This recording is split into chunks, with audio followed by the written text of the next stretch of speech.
Hey guys, Mr. Starnes here again with another Mat Time devotional from the scriptures. I'm using the Mat Time book by Ginny Ty. So if you haven't gotten this book, go to Amazon, you can go check it out. Ginny Ty, here is her name.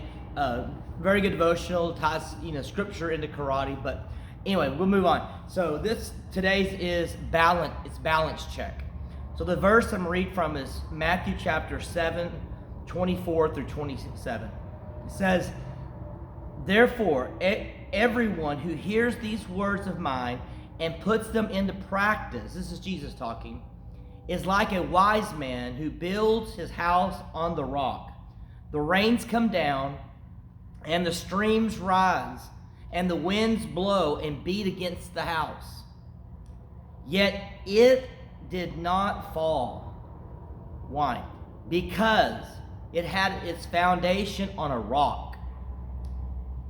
"But everyone who hears these words of mine and does not put them into practice is like a foolish man who builds his house on the sand. The rains come down, the streams rise, and the wind blows and beat against that house, and it falls with a great crash." And an explanation down below, it says, in this parable, Jesus is explaining to his audience the importance of not only hearing his instructions, but also being doers of it. He compares the doer of the word to a man who builds his house on a rock, while the one who listens only are building a foundation on the sand. As you read the parable, the rock of Christ is a firm foundation that does not allow the house to be shaken, while the house on the sand crumbles when the storms rage. In our martial art classes, we learn that stances are very important.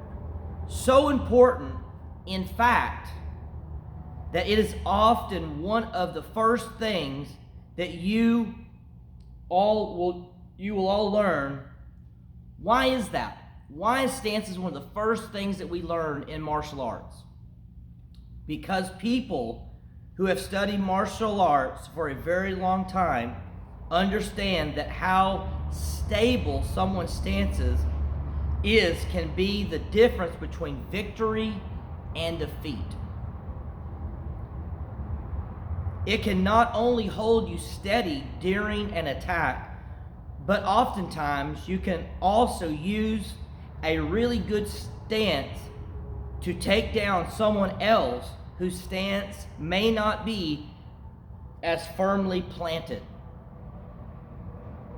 Students, it is very important to have a foundation that is strong enough to support everything else going on above your waist. Try doing a punch or a kick in a really bad stance. What happens? Furthermore, what happens when you actually hit a target with a faulty stance? You lose your balance. What happens?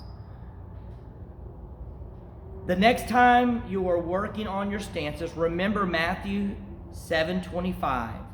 The rain came down, the storms raged, and the winds blew and beat against that house. Yet it did not fall, because it had a foundation on a rock. So just as we have our stances in karate and martial arts, we have to have a good stance, a good front stance, a good horse stance, a good back stance, cat stance, whatever stance that you have to have a firm stance. Because I tell my students, if you have a weak stance, you have weak karate. If you have a strong stance, you stand firm and you have very strong karate, because that's your foundation. Just like that, as we do our martial arts, we have to remember not only our physical body, but our spiritual body is having a firm foundation in life, and that foundation has to be Jesus Christ. And we have to not only be a hearer, but a doer of what Jesus says in his word. And so abiding daily in his word, in the scriptures, and learning what the master says, Jesus being the master. We have one master. Jesus Christ is our master. So as the master says, we follow and we do on a firm foundation. God bless you guys.